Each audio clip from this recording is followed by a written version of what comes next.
Good morning students, myself Kosa teacher from Paras English High School. Today I will teach you standard 9 subject Hindi chapter number 12 रानी. इस पाठ के लेखक का नाम है महादेवी वर्मा. महादेवी वर्मा को जो है वो उनको अपनी लाइफ में पशु पक्षियों से बहुत ज़्यादा प्यार था. इसके लिए जो है वो ज़्यादातर अपने पात्र लेखन में जो है उन्होंने पशु पक्षियों पे ज़्यादा लिखा है. तो इसी के रिलेटेड ये लेसन है. यहाँ पे एक घोड़ी यानी जिसका नाम उन्होंने रानी रखा है उसके बारे में लिखा लेसन है. हम पढ़ेंगे. पहले महादेवी वर्मा का छोटा सी संक्षिप्त यानी उनके बारे में दिया है वो पढ़ेंगे.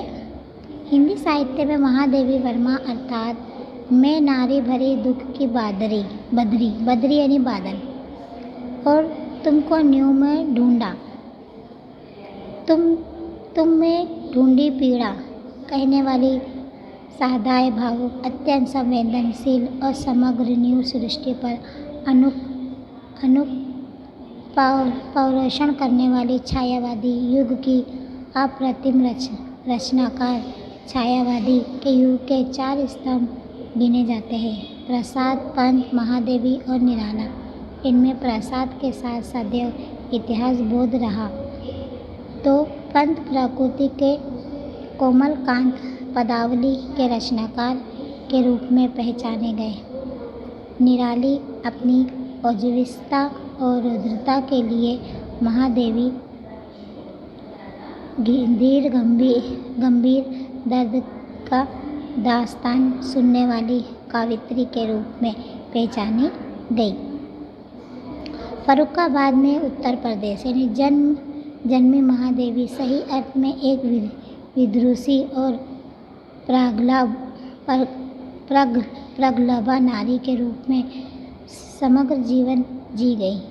मुख्यतः महादेवी कवयित्री ही रही, किंतु स्मृति की रेखाएं जैसी रचना के द्वारा उत्तम गद्यकार रेखा चित्रकार के रूप में अपनी पहचान बनाने में सफल रही.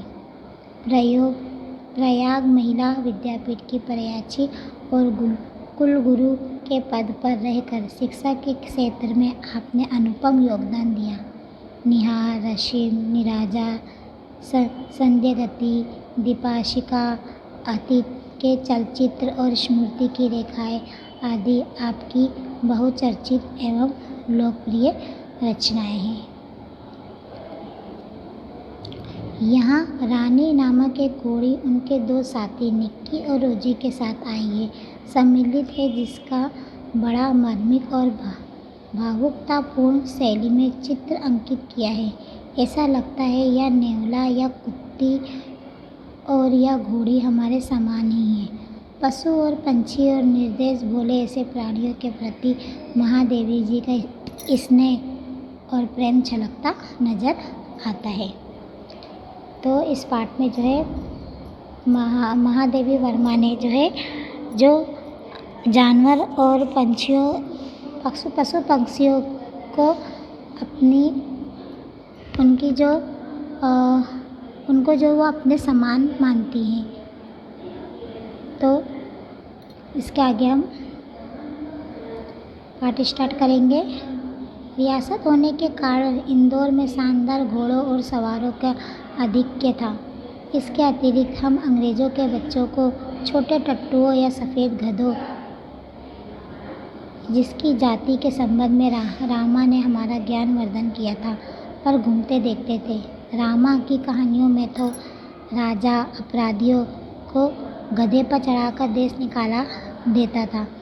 इन्हें गधों पर बैठकर प्रसन्नता से घूमते देखकर विश्वास करना कठिन था कि इन्हें दंड मिला है. रामा के पास हमारी जिज्ञासा का समाधान था. इन्हें विलायत में गधे पर बैठने का दंड देकर भारत भेजा गया है क्योंकि वहाँ यह वाहन नहीं है. अब क्या दिया इस पैराग्राफ के कि रियासत होने के कारण इंदौर में शानदार घोड़ों की सवारी उनके यहाँ बहुत थी और इसके अतिरिक्त जो है हम अंग्रेज़ों के बच्चों को जो है वो छोटे टट्टुओं या सफ़ेद गधों पे यानी बैठ के घूमते हुए हम देखे थे।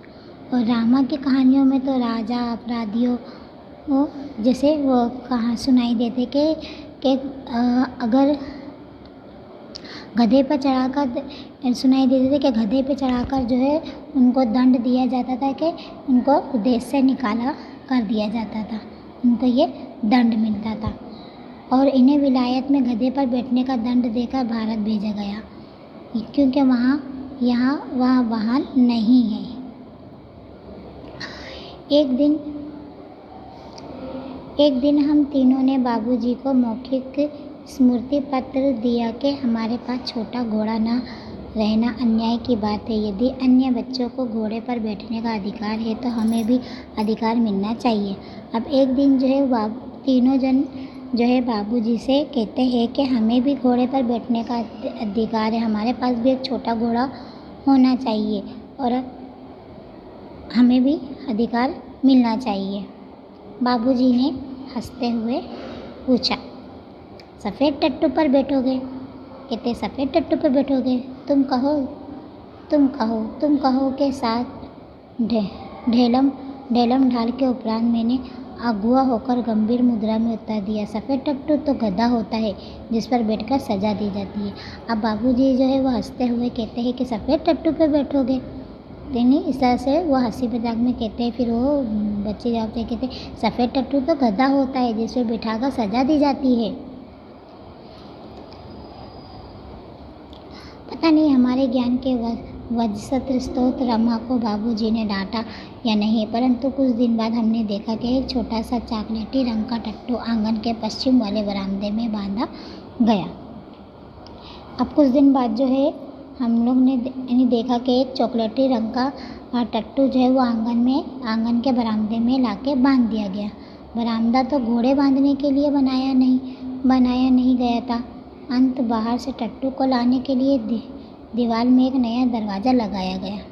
कहते बरामदा तो घोड़े बांधने के लिए बनाया गया था और बड़े लास्ट में जो है गधे को यानी टट्टू के लिए जो है नया दरवाज़ा भी बनाया गया उसको, और उसकी मालिश करने तथा खाने पीने घूमने आदि की उसकी देखरेख के लिए छुट्टन नामक साइस रखा गया। और उस टट्टू की देखरेख करने के लिए एक छुट्टन नाम के व्यक्ति को भी रखा गया।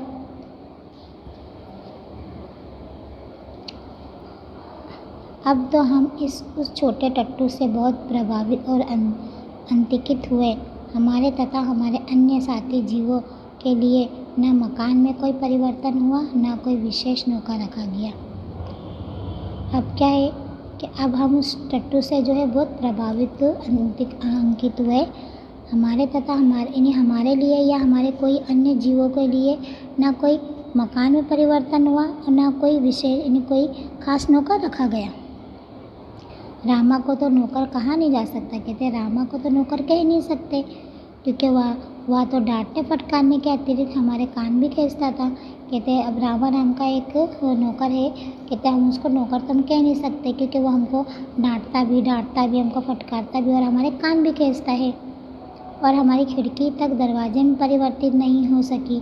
कहते हमारी खिड़की जो है वो दरवाजे में चेंज नहीं हुआ, जिससे हम रोजी और निक्की के साथ कूदने के कष्ट से मुक्त हो सके। कहते हैं कि जिसके साथ हम रोजी और निक्की के साथ कूदने में जो कष्ट होता है उससे मुक्त हो जाए। बाबूजी से यह सुनकर भी कि वह टट्टू हमारी सवारी के लिए आया है। बाबूजी से ये सुनते हैं कि वह टट्टू जो है वो हमारी सवारी के लिए आया है।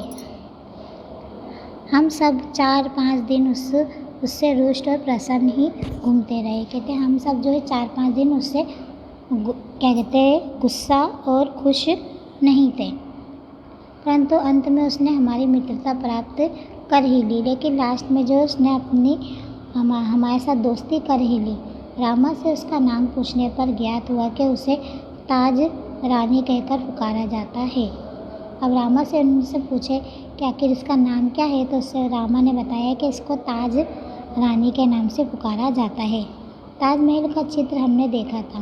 ताजमहल का चित्र जो है उन्होंने देखा था, और रामा और कल्लू को माँ की सभी कहानियों में रानी के सुख दुख की गाथा सुनते सुनते हम उसके प्रति बड़े सदैव हो गए थे। यानी रामा और कल्लू और माँ की सभी कहानियों में रानी के जो सुख दुख की जो स्टोरी थी वो सुनते सुनते वो बहुत सदैव हो गए थे।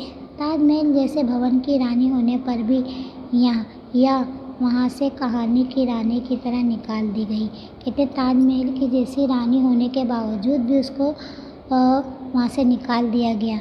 यह कल्पना करते ही हमारी सारी ईर्ष्या और सारा रोष करुणा से पिघल गया। कहते हैं कि वो ताजमहल की रानी थी, उसके बावजूद भी उसको वहाँ से निकाल दिया है। ये वो इमेजिन करके सोचते हैं तो इसके लिए जो उनका दिल जो है वो क्या है, दर्द से पिघल गया और अधिक आराम देने के उपाय सोचने लगे और उसको आराम देने के उपाय सोचने लगे। वह इतनी सुंदर थी कि अब तक उसकी छवि आँखों में वैसी जैसी है। हल्का चॉकलेटी चमकदार रंग जिस पर दृष्टि फिसल जाती थी। खड़े छोटे कानों के बीच में माथे पर झूलता आयल का गुच्छा, बड़ी काली स्वच्छ। अब यहाँ पे जो है उस टट्टू की खूबसूरती के बारे में बताया जा रहा है कि वो इतनी खूबसूरत थी कि उसकी खूबसूरती का वर्णन किया गया। चॉकलेटी चमकदार रंग था उसका और उसको देखते तो नज़र फिसल जाती। और खड़े छोटे कानों के बीच में माथे पर झूलता हुआ आयल का गुच्छा था, बड़ी काली स्वच्छ। इस पार्ट में जो निक्की है, निक्की यानी वो एक नेवला का नाम दिया गया है और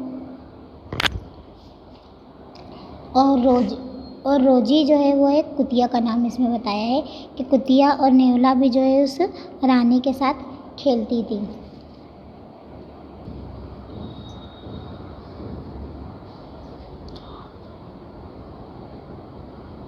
और पारदेसी जैसी आँखें, लाल नथुने जिन्हें फुला फुला कर चारों ओर की गंध लेती रहती, उजले दांत और लाल जीभ की झलक देते हुए गुलाबी होठों वाला लंबा मुंह जो लोहा चबाते रहने पर भी सख्त विसित नहीं होता। ऊंचाई के अनुपात से पीठ की चौड़ाई अधिक है। सुडौल मजबूत और सघन पूँछ जो मक्खियाँ उड़ने के दौरान में मोरछल के सामने उड़ती गिरती रहती थी। उस समय यह सब समझने की बुद्धि नहीं थी, परंतु इतने दीर्घ काल के उपरांत भी स्मृति पट पर वे रेखाएं ऐसे उभर आती जैसे किसी अदृश्य स्याही से लिखे अक्षर अग्नि के ताप से प्रत्यक्ष होने लगते हैं। यानी इस यहाँ पे जो है उस रानी के बारे में बताया, उसकी खूबसूरती के बारे में बताया है। हम बार बार सोचते हैं कि वह कुछ और छोटी क्यों ना हुई होती तो मैं रोजी और निक्की के समान उसे भी अपने कमरे में रख लेता। अब यहाँ पे रोजी यानी एक कुतिया का नाम यहाँ पे रोजी दिया गया और निक्की यानी नेवला। तो वो कहते हैं कि रोजी और निक्की यानी की तरह छोटी क्यों नहीं है, नहीं तो हम उसको भी अपने कमरे में रख लेते। रानी को अपने कमरे में ले जाना संभव नहीं था। अब रानी जो यहाँ पे घोड़ी का नाम बताया कि उस रानी को अपने कमरे में ले जाना संभव नहीं था। अस्तबल बना हुआ था, बरामदा ही हमारी अराजकता का कार्यालय बना। अब वहाँ पे जो है अस्तबल बना हुआ था तो अस्तबल में ही वो घोड़ी को वहाँ पे रखना पड़ा। बरामदा घोड़े बांधने के लिए तो बना नहीं था। अंत उसकी दीवार में एक खुली अलमारी और कई अतेताक थे। उन्हीं में हमारा स्वेच्छा स्थापित और शरणार्थी खिलौने का परिवार स्थापित होने लगा। अब बरामदा जो है वो घोड़े के लिए तो बना नहीं, अस्तबल के लिए तो बना नहीं था, लेकिन वहाँ पे दीवार में खुली अलमारी थी कि वहाँ पे जो है हम अपने जो ज़रूरत के जो खिलौने वगैरह थे वहाँ पे उन्होंने रख दिए। रानी की गर्दन में झूल झूल कर, उसके कान और आयल में फूल खोस कर और उसको बिस्कुट मिठाई आदि खिला कर थोड़े ही दिनों में हमने उसे ऐसी मित्र कर ली कि हमें न देखने पर वह अस्थिर होकर पैर पटकने और हिनहिनाने लगती।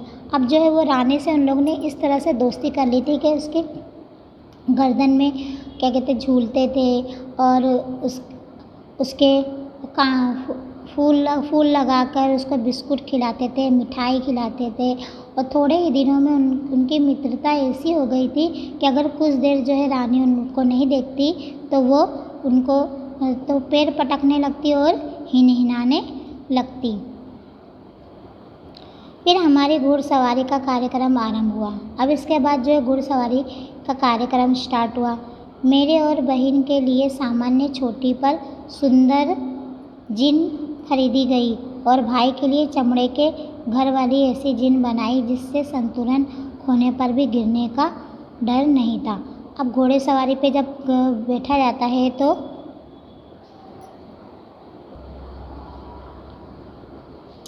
अब घुड़सवारी का कार्यक्रम स्टार्ट हुआ। अब घुड़सवारी के बैठने के लिए जो है एक छोटी सी जीन बनाई गई और भाई के लिए जो चमड़े की खरीदी गई जिससे जो है घोड़े पे बैठने का जो संतुलन होता है तो वो बराबर रहता है, वो गिरने नहीं देता। बाहर के चबूतरे पर खड़े होकर हम बारी बारी से रानी पर आरूढ़ होते और छुट्टर साथ दौड़ता हुआ हमें घुमाता। अब बाहर के जो चबूतरे ओटला टाइप होता है, चबूतरे पे खड़े होके जो है उन लोग रानी पर बारी बारी करके बैठते और जो छुट्टन था वो उनके साथ घूमता। सवेरे भाई बहन घूमते और स्कूल से लौटने पर तीसरे पहर या संध्या समय मेरे साथ यह कार्यक्रम दोहराया जाता। यानी भाई बहन सुबह घूमते, स्कूल से आने के बाद तीसरे पहर यानी शाम को घूमते और फिर इस तरह ये कार्यक्रम दोहराया जाता। परंतु ऐसी सवारी से हमारी विद्रोही प्रकृति कैसे संतुष्ट हो सकती थी। यानी ऐसी सवारी से जो उनको संतुष्ट नहीं मिलता था। अस्तबल में रानी की गर्दन में झूलकर तथा स्टूल के सहारे उसकी पीठ पर चढ़कर भी हमें संतोष न होता। कहते कि अस्तबल में जो है हम रानी के गर्दन में झूलते भी थे, स्टूल के सहारे उसके पीठ पे चढ़ भी जाते थे तो भी उनको जो है क्या उनको संतुष्ट नहीं होता था। अंत में एक छुट्टी के दिन दोपहर में सब के सो जाने पर हम रानी को खोलकर बाहर ले आए और चबूतरे पर खड़े होकर उसकी नंगी पीठ पर सवारी करके बारी बारी से अपनी अधूरी शिक्षा की पूरी शिक्षा लेने लगे। अब एक दिन जो स्कूल का जो है छुट्टी का दिन था, हॉलीडे था, तो उन लोग ने क्या करे कि दोपहर में जब सब सो रहे थे तो उन्होंने रानी को जो है खोल के बाहर चबूतरे पे ले आए और उसकी नंगी पीठ पे सवार होकर जो उनकी जो अधूरी शिक्षा थी वो पूरी शिक्षा लेने लगे। यह स्वाभाविक ही था कि ताज रानी हमारी अराजक प्रवृत्तियों से प्रभावित हो जाती। वास्तव में बालक में चेतना का विभिन्न स्तरों का बोध न होकर सामान्य चेतना ही बोध रहता है। अंत उनके लिए पशु पक्षी वनस्पति सब एक परिवार के हो जाते हैं। यानी से बताया है कि ताज रानी के वास्तव में जो है बच्चों के लिए जो है जानवर या इंसान वो सब क्या है वनस्पति एक समान एक परिवार की तरह होते हैं बच्चों के लिए। निक्की रानी की पूँछ से झूलने लगता। निक्की यानी नेवला जो है रानी घोड़ी के पूँछ से झूलने लगता। रोजी इच्छा अनुसार उसकी गर्दन पर उछल कर चढ़ती और रोजी यानी कुतिया जो है वह अपनी इच्छा अनुसार जो है उसकी गर्दन पर उछलकर चढ़ जाती और नीचे कूदती थी और हम सब उसकी पीठ पर ऐसे गर्व से बैठते थे मानो मयूर सिंहासन पर आसीन हो। यानी और बाकी के लोग हैं जो उसकी पीठ पे चढ़ के बैठते थे तो उनको ऐसा फील होता था कि जैसे हम कोई सिंहासन पर बैठे हो। निक्की जो है नेवला जो है उसकी पूँछ से झूलने लगता है और जो कुतिया जो है वो अपनी उसकी गर्दन पकड़कर उसके ऊपर चढ़ जाती है और अपनी इच्छा अनुसार नीचे कूदती और बाकी के लोग उसके पीठ पे बैठे रहते और बैठते तो उनको ऐसा महसूस होता है कि जैसे वो सिंहासन पर बैठे हो। रानी हम सबकी शक्ति और दुर्बलता जानती थी। रानी जो है उनकी शक्ति और कमज़ोरी दोनों जानती थी। उसकी नंगी पीठ पर आयल, आयल यानी लगाम, उसकी नंगी पीठ पर आयल पकड़कर बैठने वालों को वह दुल्की चाल से इधर उधर घुमाकर संतुष्ट कर देती थी। यानी जो उसकी लगाम पकड़कर बैठता था तो वो इधर उधर घुमाकर वो उन लोग को संतुष्ट कर देती थी। परंतु एक बार मेरे बैठ जाने पर भाई ने अपने हाथ की पतली सटी उसके पैरों में मार दी। सटी यानी सोंटी, यानी उसका भाई जो है रानी पे बैठ गया और जो सोटी लेके उसके पैरों पे मार दी। चोट लगने की तो संभावना ही नहीं थी, उसको चोट तो लगी नहीं, परंतु इससे ना जाने उसका स्वाभिमान आहत हो गया। यानी उसको सोटी मारने के बाद उसको चोट तो नहीं लगी, लेकिन उसको स्वाभिमान को ठोस लग गया, या कोई दुख स्मृति उभर आई, या कोई उसका दुख उभर आया। वह ऐसे वेग से भागी मानो सड़क, पेड़, नदी, नाले सब पकड़ बांध रखने का संकल्प किए हो। अब जो है जब उसके पैर में क्या कहते हैं उसके भाई ने एक सोंटी मारी तो उसको चोट तो नहीं लगी, मगर उसको पता नहीं बहुत उसका स्वाभिमान को चोट लग गई, क्या उसको दुख हो गया। वो इस तरह से भागी जैसे सड़क पर के पेड़, नाली, नदी सब जो है उसको पकड़ने का सब को करते हुए वो वहाँ से भागी। कुछ देर में मैंने अपने आप को उस उड़न खटोले पर संभाला, परंतु गिरना तो निश्चिंत था। अब कुछ देर जो है घोड़ी जो है वो भाग रही है, वो ऐसे भाग रही है जैसे उड़न खटोला भाग रहा हो। तो कहते कुछ देर तो मैंने उड़न खटोले को संभाला, यानी घोड़ी को संभाला, परंतु गिरना तो निश्चिंत था ही। इसके लिए वो मेरे गिरते ही रानी मानो अतीत से वर्तमान में लौट आई और इस प्रकार निश्चल खड़ी रह गई जैसे पश्चाताप की प्रस्तर प्रतिमा हो। अब उसके गिरने के बाद जो है रानी को ऐसा एहसास हुआ कि वो अपने अतीत में से वर्तमान में लौट आई और उसको एहसास होने उसको पश्चाताप हुआ। साथियों की चीख पुकार से सब दौड़े और फिर बहुत दिनों तक मुझे बिछाने पर पड़ा रहना पड़ा। अब उसके जो साथी थे सब जो है खूब चीख पुकार करने लगे, चीख करके सब दौड़ कर आए और फिर जो है कुछ दिन तक उनको खटिए पे ही पड़े रहना पड़ा। कुछ दिनों तक उसको यानी बिछोने पर ही पड़े रहना पड़ा। स्वस्थ होकर रानी के पास जाने पर वह ऐसी करुण पश्चाताप भरी दृष्टि से मुझे देखकर ही निनाने लगी कि मेरे आंसू आ गए। जब वो ठीक हो गया तो उसके पास वो रानी के पास फिर से गया तो रानी जो है उसको ऐसी पश्चाताप भरी दृष्टि से देखी कि और ही निनाने लगी। ऐसा देखकर उसको क्या है खुद आंखों से आंसू आ गए, वो रोने लगे। एक बार भाई के जन्मदिन पर नानी ने उसके लिए सोने के कड़े भेजे थे। सामान्यतः हम कोई भी नया कपड़ा, यानी एक बार जो है भाई के जन्मदिन पे नानी ने उसके लिए क्या भेजे थे, सोने के कड़े।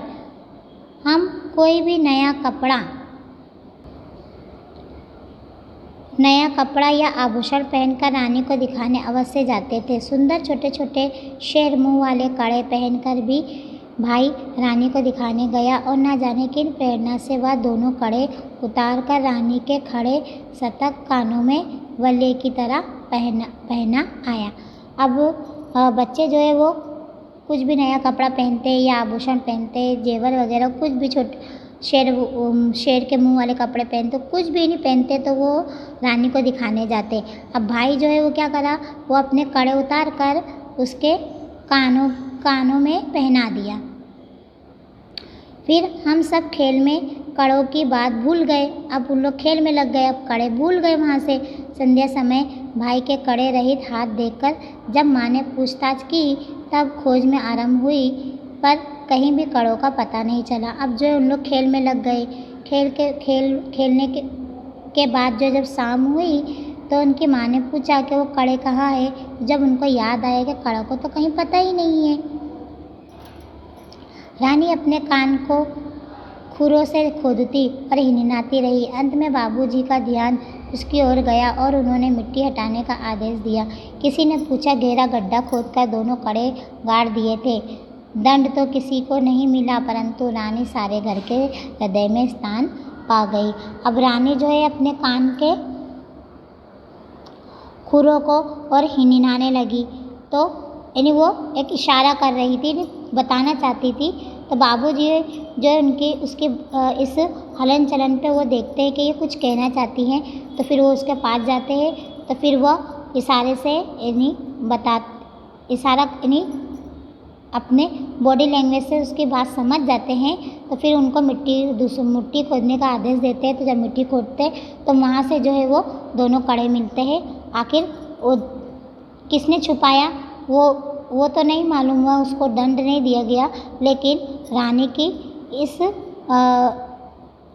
आदत से जो है वो सबके दिलों में क्या है एक अलग स्थान बना ली थी। एक घटना अपनी विचित्रता में स्मरणीय है। एक सवेरे उठने पर हमने रानी के पास एक छोटे से घोड़े के बच्चे को देखा।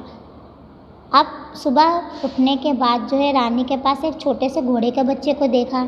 यह कहाँ था, ये कहाँ से आया?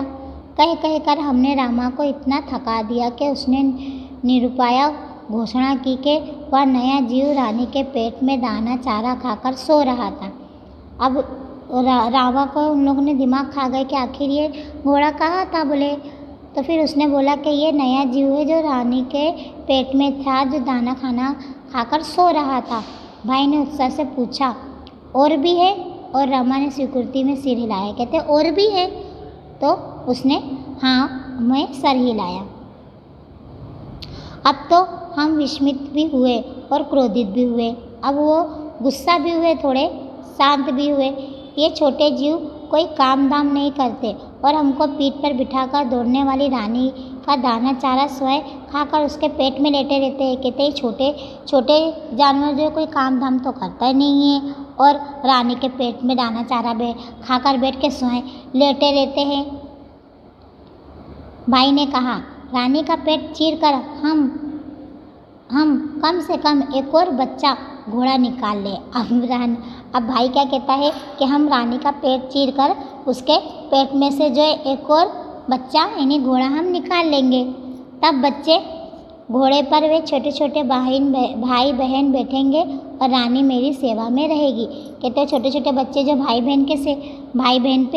बहन उसके पीठ पे बैठेंगे और रानी जो है मेरी सेवा में रहेगी। प्रस्ताव मुझे भी उचित जान पड़ा। कहते हाँ ये प्रस्ताव तो मुझे भी अच्छा लगा। पर जब एक दोपहर को वह कहीं से साग काटने का चाकू ले आया। अब दोपहर में जो है वो क्या कहते हैं साग काटने का नहीं सब्जी काटने का चाकू ले आया। तब मेरे सास ने जवाब दिया। एक और भी समस्या की ओर हमारा ध्यान गया।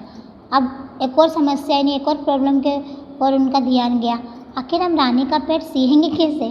कहते आखिर हम लास्ट में रानी का पेट कैसे सिएंगे? माँ की महीन सी सुई से तो सीना संभव नहीं था। कहते माँ की जो महीन सी सुई है उससे तो हम सी नहीं सकते। टाट सीने का बड़ा सूजा रामा अपनी कोठरी में रखा था। कहते जो टाट सीते हैं जैसे कहते उसका इन्हीं बड़ा सुआ जो है वो अपनी कोठरी में रखा था रामा ने, जहाँ हमारी पहुँच नहीं थी। कहते जहाँ हम नहीं पहुँच पाते थे। कुछ दिनों के उपरांत जब रानी का अश्व शिशु कुछ बड़ा होकर दौड़ने लगा तब हमें ना अपना क्रोध स्मरण रहा और ना प्रस्ताव। और फिर कुछ दिन बाद जो है रानी का जो छोटा शिशु यानी छोटा बच्चा रहता है वो दौड़ने लगता है। तो उसको देखकर जो हमारा जो क्रोध जो है वो यानी गुस्सा जो है वो कम हो जाता है और जो प्रस्ताव था वो भी खत्म हो जाता है।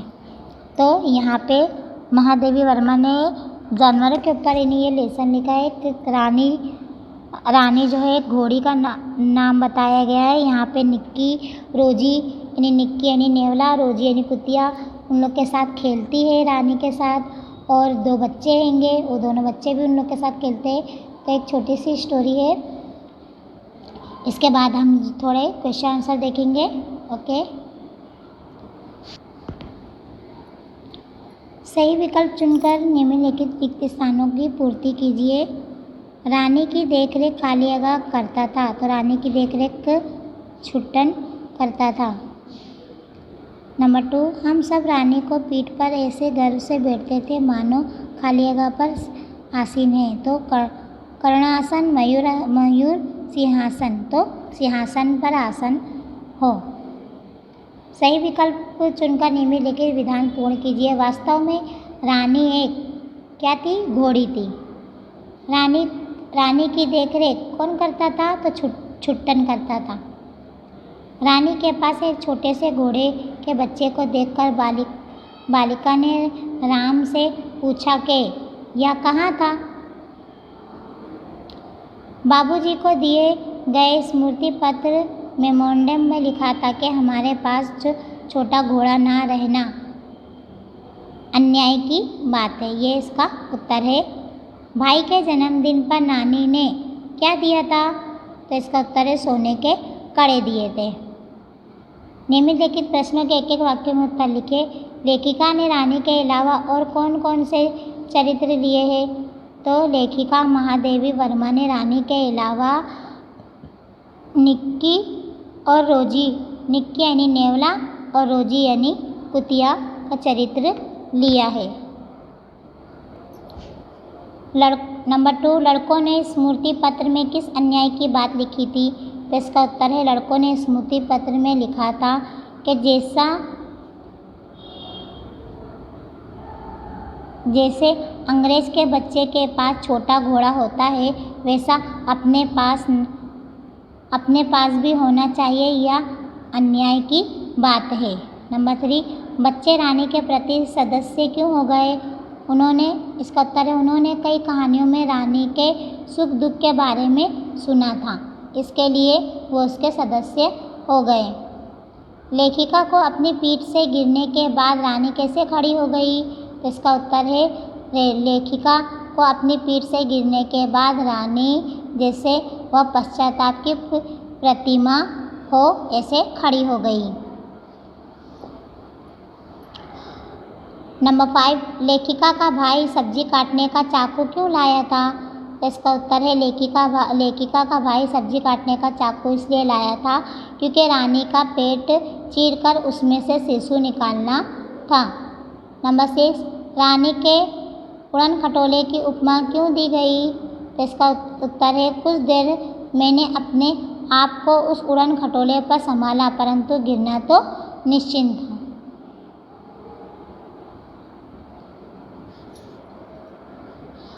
रानी की उड़न खटोले की उपमा इसलिए दी गई कि रानी जो है क्या कहते हैं उसके पैर पे जब वो मारता है तो उसको लग जाती है, तो इसके लिए वो इस तरह से भागती है जैसे उड़न खटोला भागता हो। ये इसका उत्तर है, सॉरी बाय मिस्टेक। नंबर 1, 2-3 वाक्य के प्रश्न हैं। रानी के साथ मित्रता स्थापित करने के लिए कैसे प्रयास किए गए? इसका उत्तर है धीरे धीरे रानी से बच्चों की नाराज़गी दूर होने लगी। वे इसकी गर्दन में झूलने लगे, उसके कानों और अयान में फूल खोसने लगे, वे उसे बिस्कुट और मिठाइयाँ खिलाने लगे।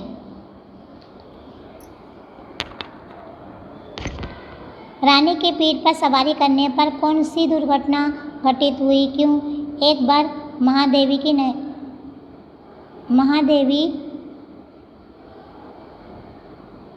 पीठ पर बैठी, उसी समय उनके भाई ने अपने हाथ की पतली सोटी रानी के पैरों पर मार दी। इससे रानी बहुत तेज भागने लगी। महादेवी देर तक खुद को ना संभाल सकी और वो गिर